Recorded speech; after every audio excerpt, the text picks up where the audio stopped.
center mal veľkú šancu Micák. V 21. minúte opäť dôraznejší hostia pred trnavskou 16-kou a pozrite sa na strelu Ľubomíra Micáka. Suska aj Spartak ratovala ľavá žrť. Pre humenského záložníka by to bol parádny premiérový ligový gól. Tréner Dušan Galis zrejme neveril vlastným očiam, o to viac, že v 29. minúte jeho mužstvo po druhý raz prehrávalo, pričom predtým v 6 zápasoch ani raz. Tomovčík vysunul na krídle Matiho a zabudnutý Peter Kaľavský dal poľahky na 2-1. Diery v trnavskej defenzíve boli v prvom polčase očividné a Humenné ich dvakrát potrestalo. Pred polhodinou po presnom Matiho centri, ktorý už Karhan nezachytil, a u 8. ligový gól Kaľavského znamenal tesný náskok. Humenné doteraz nikdy nestrelilo v Trnave 2 góly. Dušan Galis reagoval stiahnutím reprezentačného obrancu Miroslava Karhana. Sám pred kvalifikačným zápasom so Španielskom priznal, že forma mu vyprchala. Karhana vymenil v 32. minúte František Hadviger. Čoskoro mohlo byť aj 1-3, ale Súsko vyškriabal delovku Micáka z priamého kopu na brvno. Trápenie Andelov v prvých 45 minútach ukončil až polčasový hvizd rozhodcu Jakubca. 11,5 tisíca divákov verilo, že po prestávke privedie Galis na ihrisko zmenené mužstvo. Aj sa stalo, na druhý polčas už nenastúpil kapitán a ďalší z reprezentantov Igor Bališ. Ofenzívu posilnil prvý Brazílčan v slovenskom Ríme Fábio Gómez. Po Titelovi a Týmkovi tretí bývalý slovanista v drese trnavských Rossoneri. Spartak tlačila v 70. minúte, mal 100% možnosť Jaroslav Mačák, zmaril mu ju výborným zákrokom Igor Kasana. Čoraz jasnejšie sa vynárali spomienky na bezgólovú remízu pred poldruha rokom, ešte že domáci vyrovnali. V 73. minúte vrátil Leitnerov center pred krásu Týmko a Dušan Titel vyslobodil Spartak zo streleckých problémov. 2-2 pre Titela, tretí gól v Trnave a 49. v lige. V posledných 20 minútach sa Dušan Titel často vysúval pred humenskú bránu a oplatilo sa. Spartak už trojbodovú povinnosť nesplnil, hoci mohol. 5 minút po Titelovom góle mal rozuzlenie na hlave Fábio Gómez. To by bola premiéra a radosť pri prvom trnavskom kroku. Ujlakyho center predĺžil Hrabal a Gómez mieril hádam z metra do žrde. Z nervózneho záveru, ku ktorému prispel svojimi verdiktmi aj rozhodca Jakubec, ešte toto extempore pri domácej lavičke. Dušan Galis a Ľubomír Mati. Komentár si už urobte sami. Spartak napokon len remizoval 2-2 a nevyužil svoju šancu odpútať sa od prenasledovateľov v tabuľke. Priznajte sa, bola nejaká hrmavica po zápase s Humennou? Metol posledný s prvým, kedyže boli tradiční rivali Tatran a Spartak pri vzájomnom súboji v takýchto ligových pozíciách. Prešovčania nevyhrali 6 kôl za sebou, Trnavčania 3-krát v sérii remizovali. Prvý polčas zazda vyvieral z psychického rozpoloženia súperov. Hral sa v tempe, ale rozhárane na obidvoch stranách. Karhan zachránil pred vlastnou bránou. Rossoneri mali loptu častejšie na svojich kopačkách, ale iba raz prešli cez domáce obranné hradby. Marcel Horky, ktorý bol na trávniku len 32 minút, zaváhal. V základe chýbal Ľuboš Luhový. Už v súboji s Humeným absentoval kvôli zraneniu a netušil, že v Prešove bude trnavským tromfom číslo 1. Tatran hral poctivú defenzívu, dobre zahrali na stoperských postoch Varga s Kentošom a Trnave hrozilo stále nebezpečenstvo pri rýchlych kontrách. V 41. minúte najväčšia príležitosť nevýrazného prvého dejstva. Marek Fabuľa, ľavý obranca, ktorý mal na starosti Bališov ofenzívny priestor, natiahol Kamila Suska. Bola to vôbec jediná priama strela na bránu v bezgólovom prvom polčase. Prvá šťastná chvíľa Spartaka po prestávke v 56. minúte vymenil Pavlúsa Ľuboš Luhový, ale trnavského tlaku sa 3,5 tisíca divákov nedočkalo. Medzi 16-kami sa urputne bojovalo, s agresivitou, ale fér, tak ako to káže hráčská etika. Kedyže zavelí Trnava do útoku? Že by po strele Miroslava Karhana v 66. minúte? Opak bol pravdou, vicemajster v zápäti prežíval najkrušnejšie chvíle zápasu. Už o minútu mala gólovú niť táto akcia. Fabuľová strela vypadla Suskovi, ale Vladimír Kožuch nedal z 5 metrov. Futbalista, ktorý o necelé 2 týždne oslávi 22. narodeniny, bol smoliarom duelu. V 70. minúte individuálna akcia Miroslava Drobňáka, člena reprezentačnej 29-ky. Mieril cez Titela, ale iba doprostred brány. Susko si aj v druhom vystúpení v trnavskom drese na súperovej pôde udržal čisté konto. Hoci nemusel, lebo v 72. minúte mal ďalšiu šancu Kožuch. Stále 0-0 a mladí prešovskí priaznivci netušili, že osud ťaženia domácich proti lídrovi sa naplňa. Na prešovskej lavičke okrem Andreja Daňka aj noví asistenti Mihalčín a Žofaj určite zbledli 7 minút pred koncom. Ujlaki a Ľuboš Luhový si počkal na svoju chvíľu. 0-1, radosť pre trnavský tábor po prvej čistej šanci Andelov v tomto zápase. Prišla v 83. minúte, keď sa Trnave podarilo otupiť prešovský nápor. Po prvom údere nadišiel aj ďalší, v posledných sekundách po najkrajšej akcii zápasu. S desiatkou Ujlaki, po ňom striedajúci Formanko, opäť Ujlaki a po druhý raz v úlohe strelca Ľuboš Luhový. Paráda zaznelo unizono na trnavskej lavičke, ale 3 body sa nerodili ľahko. K najlepšiemu strelcovi ligy, ktorý dal už 8 gólov, šla lopta podobne ako predtým cez Formanka a Ujlakyho. Trnava vyhrala v Prešove po tretí raz za sebou, predtým dvakrát 3-1, smútok a ďalšie psychické KO na prešovskej strane. Ako bude ďalej v šarišskej metropole, ktorá je baštou slovenského futbalu. Mimochodom, Jozef Adamec vyhral v Prešove ako tréner opäť po 13 rokoch. Ja by som takto povedal, že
Kto sa nevie vmestiť do kože, nepatrí na ihrisko, rezolútne odkázala Dušanovi Galisovi disciplinárka a prvého trénera Spartaka vystavila do offsideu. Kam tak úprene hľadí trnavská lavička? Aj tréneri Interu pohládzajú rovnaké miestočinu. Tu je to, priamy kop Mareka Ujlakyho. V žutočiernej obrane sa potichu otočil Jaroslav Timko a strelil vedúci gól Spartaka. Bežala 95. sekunda. Rodák z Valalíkov tak rýchlo ešte gól nedal. Červeno-čierna radosť najhorúcejších, najhlasnejších trnavských priaznivcov na miestach na státie. Spoza bránky Interu mali ako na dlani tretí gól Jaroslava Timka v sezóne. Gól z kategórie lacných, ale veľmi dôležitých. Hráčov Interu obaril, posúďte sami. Úplne voľný Jaroslav hrabal po rohu Mareka Ujlakyho, ktorému len pri štandardných situáciách nedýchal na chrbát Martin Ševela. Chyba Petra Čmilánskeho v súboji s Marekom Ujlakym, ktorý operoval po celom ihrisku. Miroslav Hýl prijímal lopty do ohňa pokojne. Vladimír Leitner hral styligový zápas, cítiť bolo aj Miroslava Karhana a nielen keď dostal 4. žltú kartu a v Ružomberku nemôže nastúpiť. Chce to ešte nejaký gól a pôjde to ako kedysi. Trnavskí tréneri očakávajú góly nielen od Dušana Titela, ktorý je pri štandardných situáciách vždy nebezpečný. Priamy kop Interu a šanca Petra Čmilanského. Pre 12 000 divákov to nebol okúľahodiaci futbal. Srdce však poskočilo pri brazílskej paráde Juraja Cinegeho, ale prečo si to nenamieril rovno do 16 a uľahčil v klzačku Jaroslavovi Hrabalovi. Netreba sa báť, riskovať a vnikať do nebezpečného územia. Hráči Interu to v Trnave nedokázali a uľahčili Trnavčanom cestu k víťazstvu. Šanca Luhového na 2-0. Interisti dokázali v závere prvého polčasu prečísliť Trnavčanov zásluhou Pinteho, ale len po 16. Tam už chýbala finálna prihrávka a presná strela. Kapitán Spartaka Bališ pekne vysunul Pavlusa, účinná zasekávačka na Nemeta, ruka, skríkli diváci, hlavný rozhodca Ľuboš Michel zo Svidníka so svojím druhým asistentom nechali pokračovať v hre. Zrejme usúdili, že išlo o nastrelenú ruku obráncu Greška. Keďže nemajú takú možnosť ako my zvrátiť sa a spomaliť túto situáciu, môžu sa presvedčiť o svojej jedinej chybe v tomto zápase. Druhého polčasu sa už nevedel dočkať Ľubomír Luhový. Na ihrisko prišiel o 5 minút skôr ako ostatní a bol to jeho polčasový recept na gól. V polovici druhého polčasu sa zdalo, že mužstvo s Pasienkov by mohlo potrápiť Trnavu. Attila Pinte, jeho strela si zaslúži repete. A teraz rohový kop v 68. minúte. Ako ľahko sa z výhody môže stať nevýhoda. Horkého a Titelov dôraz, Týmkova odvaha, trpezlivosť a prehľad, pravda podporený tieňovým bránením hráčov Interu, ideálna prihrávka a Ľubomír Luhový spečatil zaslúžené víťazstvo Trnavy nad Interom 2-0. Vo svojom 9. zápase v drese Spartaka strelil 13. gól, celkové 92. ligový. Reakcia Jozefa Adamca a víťazný pozdrav Dušana Galisa. Jaro Týmko pomohol druhákovi získať titul kráľa ligových strelcov v drese Trnovíc. Pomôže zrejme aj vám v trnavskom drese. No bolo by to krásne, ja s Jarom sa mi veľmi dobre spolupracuje, je to bohovský nezištný človek a je to veľmi dobrý náhrad. Boli proti Prievidzi, nie sú každý deň a každý týždeň, takže ja som spokojný. Trnava vyhrala, to znamená, a dal som aj ja gól, takže som veľmi spokojný. V tejto sezóne máte svoj veľký cieľ, dostať sa do klubu ligových kanonierov a bol by to možno zápis do histórie, pretože váš brat Milan je členom klubu.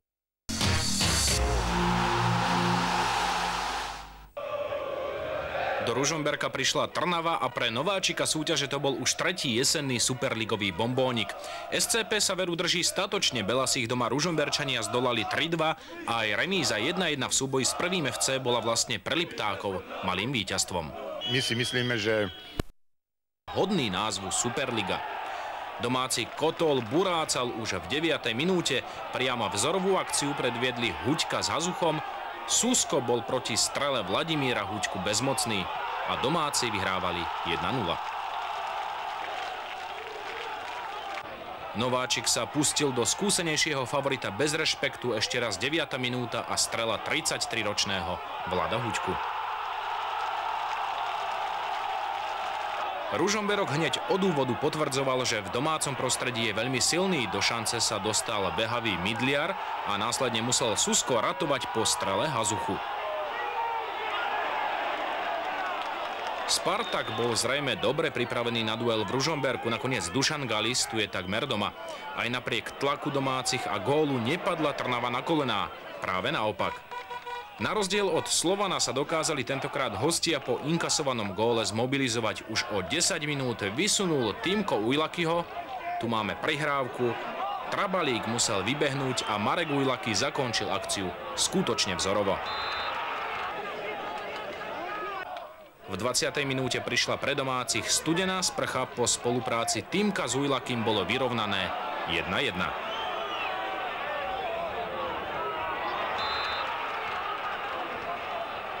Hral sa však rýchly, dynamický útočný futbal, ktorý sa premrznutým divákom musel páčiť. Trabalíka postrašil Ľubo Luhový. Oba týmy si dokázali vypracovať dostatok gólových príležitostí, pravda o mnoho viac ich mali domáci, Susko bol pozorný aj po Adamčíkovej strele. Po 45 minútach mohlo byť pokojne 3-3, nie 1-1. Obaja brankári si ale poradili so strelami po priamych kopoch. Trabalík nepotešil Hrabala a Susko Taldu, takže skóre sa nemenilo. No Dušan Galis, vyhostený pre trest mimo lavičku hostí, nemohol byť s výkonom svojho tímu spokojný. Trnava bola pod tlakom, Ružomberok bol totiž v útoku neustále aktívnejší a so Spartakom hrala aj Šťastena, keď v závere polčasu nastrelil Mintál pravú žrť trnavskej brány a v zápätí si takmer strelil vlastenca Pavlús. Najlepším hráčom Spartaka bol teda brankár Susko. Domáca lavička z neho mala poriadne ťažkú hlavu. Ani v druhej časti Ružomberok v útočnej